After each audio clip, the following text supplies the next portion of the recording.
So in the last video I uploaded to my channel, we took a look at an 8-car race on the original Gran Turismo, which is 2 more cars than the game allows you to have in a race. If you remember, the series only allowed you to race as part of a 6-car grid right up until Gran Turismo 5, where it was increased to 16. However, it seems that I might have underestimated the number of cars I could force the game to load. So now it's time to take things a little further than having 8 cars on track at one time. Giovanni, one of my subscribers, left me a comment saying you could actually have 13 cars on track at the same time, but only on certain tracks. So I changed the code that tells the game how many cars to load, and gave it a try. So here we have a 13-car race on Gran Turismo. Well, to be precise, the test drive demo of Gran Turismo. And to tell you the truth, I'm stunned. I can't believe there are this many cars on track at one time. Now, this does only work on certain tracks. It definitely works best on night tracks. Clubman Route 5, Special Stage Route 5, and Special Stage Route 11. And the frame rate does suffer a little now, and the game does become slower. We're down to about 20 frames per second now at certain points, and the game should play at 30 FPS, so we've lost a little bit of speed. It just depends how many cars are on screen at one time. On Special Stage Route 11, things can get a little bit congested with 13 cars on track. There are cars smashing into the inside barrier there, and right at the very next corner, they're at it again. Also, remember the shadowy cars from the last video? Here it's more intense on certain cars, so it seems like the game is struggling to load pixel-perfect textures on every single car in the race. And I can't believe none of the cars actually crashed at the narrow chicane here, but I'm not sure whether they actually clip through the wall a little bit sometimes. Coming into yet another chicane, it gets a bit congested again. There's cars hitting the first barrier, there's cars hitting the next and running through the gravel, and the Primera gets pushed wide and I end up smashing into it. Now the Dark Supra has gone up my inside and I'm trying to close him down. And wait, what? Hang on, wait a minute. I've just gone from 8th to 1st in a single corner. I don't even know what happened there. But I am in a slow car here, so it's only a matter of time before they find their way past me again. And in fact, only a couple of corners later, I've already started to ship a couple of positions. Looking back on the straights really gives you perspective on how many cars are actually on track, especially when you're in a slower car that's going to be gobbled up on the straights by the AI cars.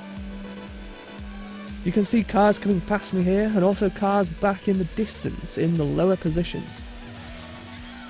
Now coming down to that first corner again, and it's already looking congested. The Lancer has just braked when he was about halfway down the straight. I clearly didn't expect him to brake that early. You've got cars in the barriers once again. There's a Lantis in the outside barrier this time. It's amazing he didn't collide with the tyre barrier and get stuck there.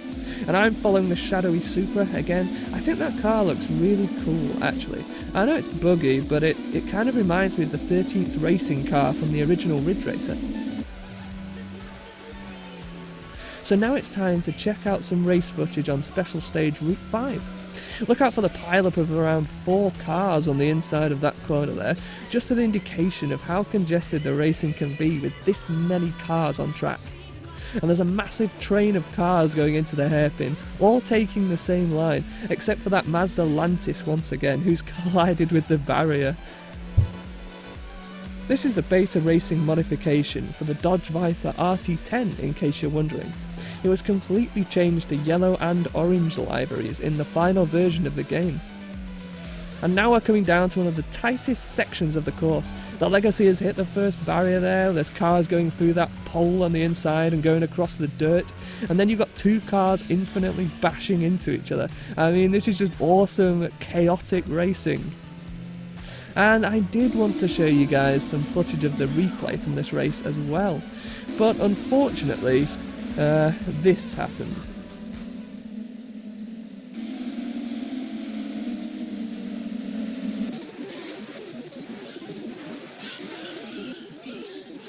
What are those noises?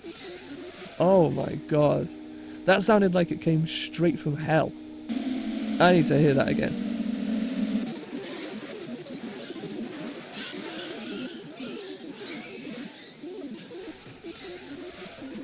Oh my god. Should I be scared? Well, back to civilization. Here's a final race on Deep Forest. Now this is the only daytime track where the code seems to work reasonably well. Maybe it's because it's set at dusk, so it's kind of like a night track. I have no idea why you can only have 13 cars on night tracks, by the way. On Deep Forest, the game is slightly more prone to crashing too, which is because sometimes a couple of cars will spawn outside the track, which eventually causes the game to crash, like you saw in the replay with the Dodge Viper just before. And this is why I've actually set the number of laps to just 1 here, which makes the game less likely to crash. On the other daytime tracks, about half the field can appear outside the boundaries of the track, so even though there are technically 13 cars around, you're actually not racing against all of them. And as you can see, I've overtaken everyone in the race now, yet I'm still third, so this means that there are a couple of cars out of bounds somewhere.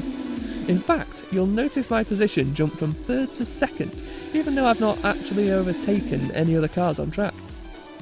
So thanks for watching as always. I hope you enjoyed these 13 car races.